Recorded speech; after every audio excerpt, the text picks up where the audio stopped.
Assalamualaikum teman-teman, saya Ayu Wandira dan DPL saya Dr. Siti Halimah MPD. Saya dari kelompok 128 KKN dari UINSU, jurusan Akidah dan Filsafat Islam, Fakultas Usuluddin dan Studi Islam. Di dalam video ini, saya akan menjelaskan tentang upaya hidup sehat dalam perspektif tasawuf dengan 10G. Yang pertama, gaya hidup sehat, yaitu tidak merokok, hindari miras atau minuman keras, dan narkoba. Nah, deskripsinya bisa dilihat di bawah ya teman-teman.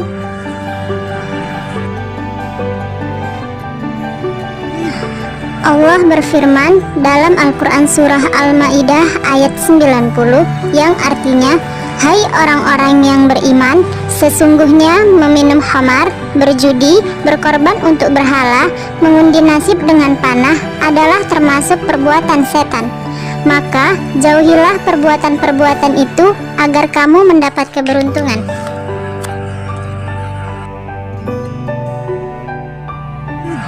Yang kedua, gizi yang halal dan baik. Di dalam pandemi COVID-19, kita harus banyak mengkonsumsi makanan yang bergizi, misalnya buah-buahan, sayuran, dan makanan yang banyak mengandung vitamin. Allah berfirman dalam Al-Quran Surah Al-Ma'idah ayat 88 yang artinya, "Dan makanlah makanan yang halal lagi baik dari apa yang Allah telah rezekikan kepadamu, dan bertakwalah kepada Allah yang kamu beriman kepadanya."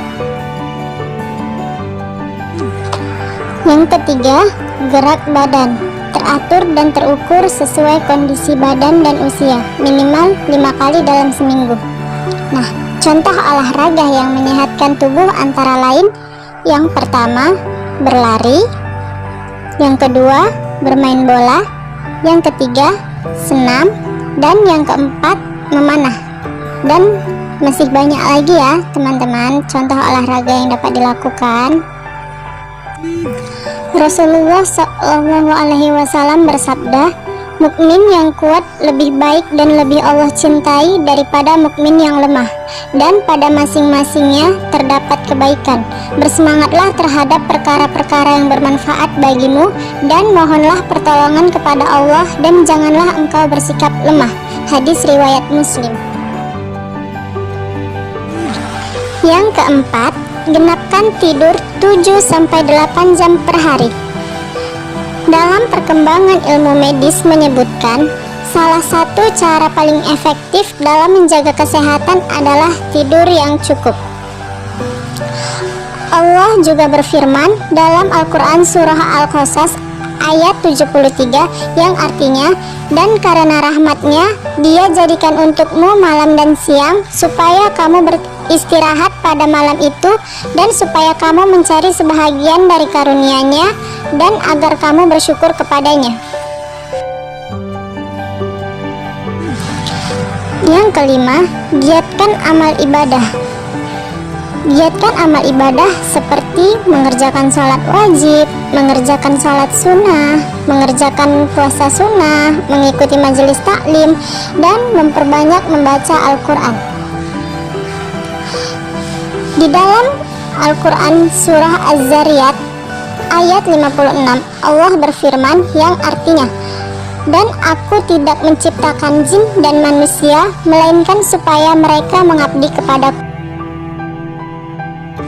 Yang keenam, gaul.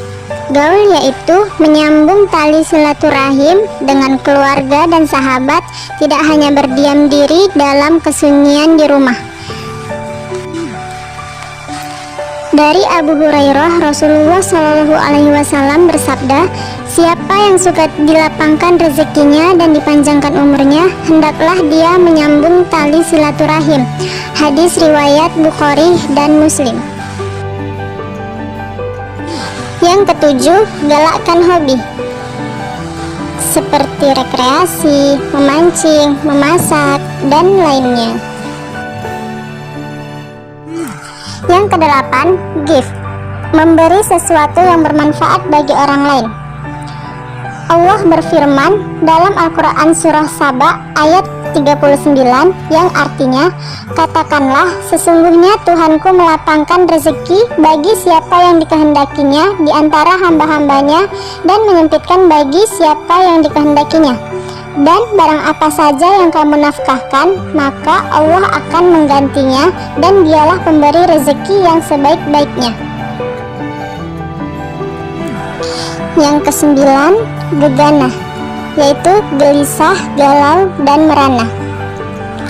Jika kita mengalami gegana, maka kita harus lebih mendekatkan diri dengan Allah Subhanahu wa Ta'ala dengan cara kita memperbanyak sholat, zikir, membaca sholawat, dan membaca Al-Quran.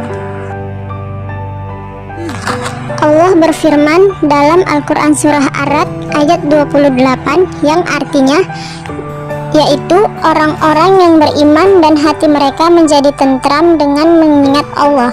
Ingatlah, hanya dengan mengingat Allah lah hati menjadi tentram. Yang ke-10, gairahkan hidup harmonis. Gairahkan hidup harmonis dengan pasangan dan keluarga besar, saling menyayangi, mencintai, dan perhatian. Allah juga berfirman dalam Al-Quran surah Al-Furqan ayat 74 yang artinya, ya Allah Tuhan kami, anugerahkanlah kepada kami pasangan kami dan keturunan kami sebagai penyenang hati kami, dan jadikanlah kami imam bagi orang-orang yang bertakwa.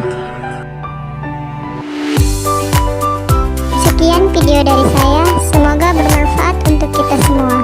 Thanks for watching. Wassalamualaikum warahmatullahi wabarakatuh.